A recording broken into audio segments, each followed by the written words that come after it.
وقيبتي أفراد قصة نبي موسى عليه السلام قيبتي هو روحي نو جوكتي أيضا نبي موسى أي راعين سحرولياشي فرعون للسعودي ساحرينتي وحي رميين إنو ألوين يهي ربي قود عالمين تا ددك جنك يوحد جراؤنا فرعون وحو آد وعروضي إسلامي مذي أي سحرولياشي إسلامين وحو ugu goodiyay inuu geetimirood ka soo daldali doono isagoo lugaha iyo gacmaha si isdhaaf ah ugu goyn doono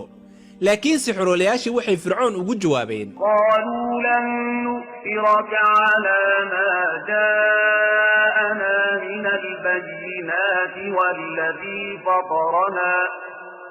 faqd ma anta qad إنما تقضي هذه الحياة الدنيا waxay yiraahdeen inagu adiga ka dooran mayno calaamooyinka cadcad ee noo yimid iyo isaga Allah ah ina abuuray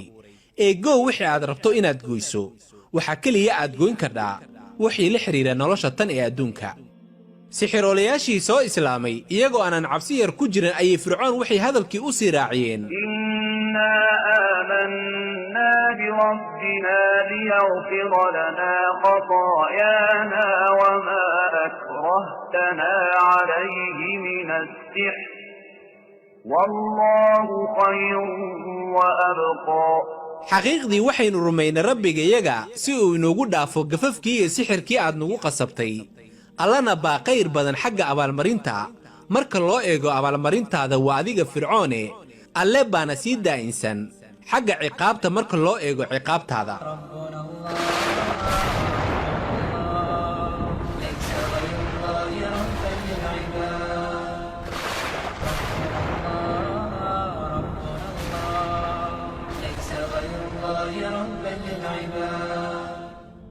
saaduqaydii odayaashii fircoon markii ay arkeen in nebi muuse iyo walaalkii ay ka adkaadeen fircoon oo sidaasi oo kale sixiroolayaashii ay islaameen ay fircoon waxay ku guubaabiyeen inuusan xaaladdan ku ekaan oo uu ciqaabo muuse intii raacdayba saa fircoon wuxuu markiiba ku goodiyey inuu dili doono muuse calayhi salaam وقال فرعون ذروني أقتل موسى وليدع ربه إني أخاف أن يبدل دينكم وأن يظهر في الأرض الفساد فرعون wuxuu yiri idaaya aan dilay Muuse ha u yeerta rabbigii si uu igaga joojiyo ama iga hor istaago dilitaankii waxaan ka baqayaa inuu bedelo diinteena ama inuu sababo inuu fasahaad ka soo baxo cariga fircoon wuxuu dadkii isugu muujiyey inuu yahay qof daaci ah oo diinta fidinaya oo dadka wanaaga ugu yeeraya oo dadka ugu cabsi qaba inuu Muuse jidka alle ka lumiyo nabi Muuse calayhi salaam wuxuu markaasi fircoon ugu jawaabay waqala Muuse inni udtu bi rabbi wa rabbikum min kulli mutakabbirin la yu'minu bi yawmil hisab oo Muuse wuxuu yiri xaqiiqdii anigu waxaan ka magangalayaa rabbigay iyo rabbigiin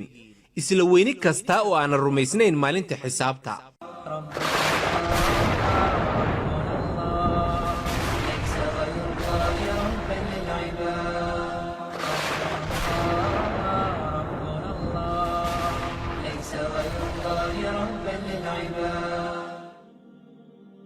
saamarkii uu fircoon goostay inuu dilo Muuse intii raacday ayuu wuxuu la tashaday wasiiradiisa iyo duqaydiisa laakiin duqaydii uu fircoon la tashanay waxa ku jiray nin muumin ahaa oo laakiin islaamnimadiisa qarsanayay si aan loo dhibaatayn waxaase la sheegay in ninkaasi iyo fircoon ay ilma adeera ahaayeen waqala rajulun mu'minun min aali fir'auna yaktumu iimaanahu أتقتلون رجلا أن يقول ربي الله وقد جاءكم بالبينات من ربكم وإن يك كاذبا فعليه كذبه وإن يك صادقا يصبكم بعض الذي يعدكم إن الله لا يهدي من هو مسرف كذاب oo wuxuu nin muumin ah oo ka mid ahaa reer fircoon oo qarsanaya iimaankiisa ku yidhi ma waxaad ku dilaysaan nin sabab ah inuu yidhi rabbigay waa allaah oo wuxuu idinla yimid caddaymo iyo xujooyin iska cad oo ka yimid xagga rabbigiin oo haddii uu yahay beenlow korkiisa ahaan doontaa dembigiisa waa beentaas haddiise uu sheegayo runta markaa waxaa idinku dhici doonaa qaar ka mida wuxuu idinkugu goodiyey xaqiiqdii alle ma hanuuniyo mid isaga musrif ah yacni mushrig ah ama dilaadaadiya dhiigga si xaqdara ah jujuubaa ah beenlow ah iyo wax la mid ah ninkii muuminka ahaa wuxuu fircoon iyo odayaashii u sheegay in muuse calayhi salaam uu la yimid wax xaq ah haddiise uu been sheegayo waa muuse calayhi salaam beentaasi isaga ay dembi weyn ku tahay wuxuuse dadkii ugu digay inay ciqaab ku dhici doonto haddii ay diidaan wuxuuse u raaciyey hadal qiimo weyn leh wuxuuna ku yidhi yaa qawmi lakum lmulku lyawma ظاهرين في الأرض فمن ينصرنا من بأس الله إن جاءنا قال فرعون ما أريكم إلا ما أرى وما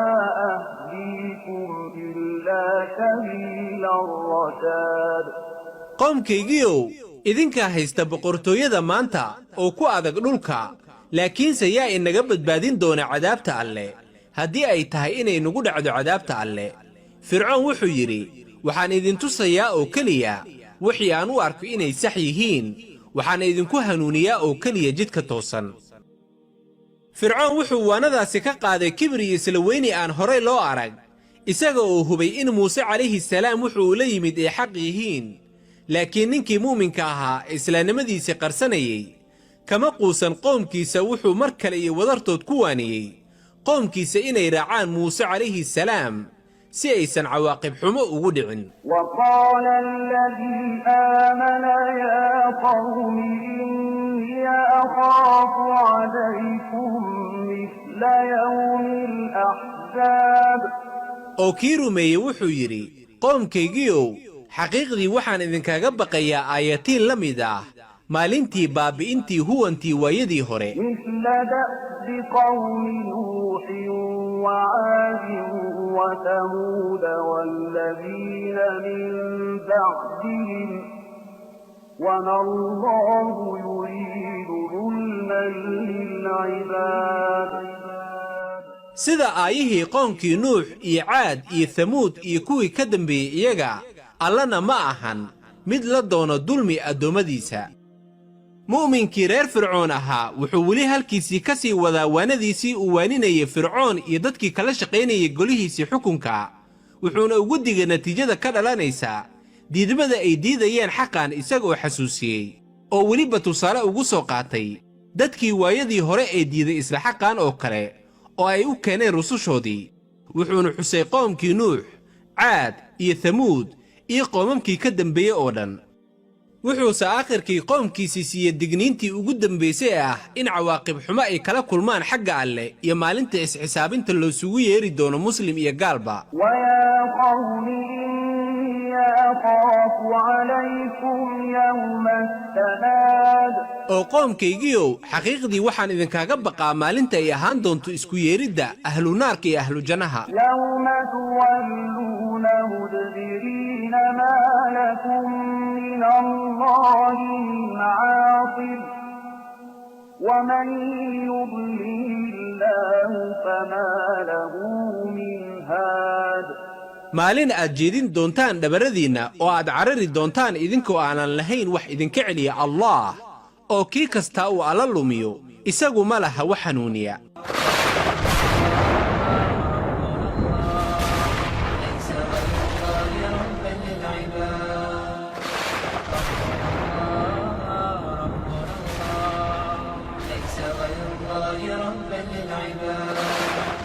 وما الله يريد ظلما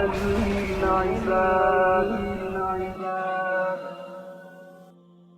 la soco qaybta shanaad insha allah iyo foolxumada ku dhici doonta fircoon iyo inta ku raacda dulmiga